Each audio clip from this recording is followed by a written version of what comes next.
அந்த ஆசைகளை விருப்பங்களை விட்டு கொடுக்க தெரியலேனா தேவாதி தேவன்கிட்ட எப்படி விட்டு கொடுப்பாங்க?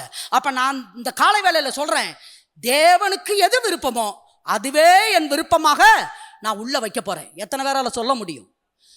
தேவனுக்கு எது பிரியம், தேவனுக்கு எது பிரியம், நீங்க எப்படி வாழ்றது பிரியம், எப்படி தீர்மானம் எடுக்கிறது பிரியம், எப்படி நடக்கிறது பிரியம், எப்படி முடிவு பண்றது பிரியம், எப்படி கல்யாணம் பண்றது பிரியம், எப்படி வேலை செய்யறது பிரியம், இதெல்லாம் தேடி வாசிங்க.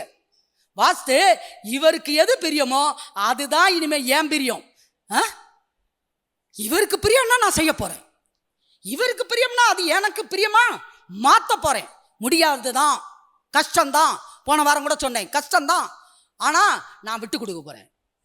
நான் விட்டு கொடுக்கும்போது கர்த்தர் என் வாழ்க்கையை எட்ட முடியாத உயரத்துக்கு கொண்டு போய் சேர்ப்பார். என்னால எட்டி பிடிக்க முடியாத உயரத்துல அவரே கொண்டு போய் என்னை நிறுத்துவார்.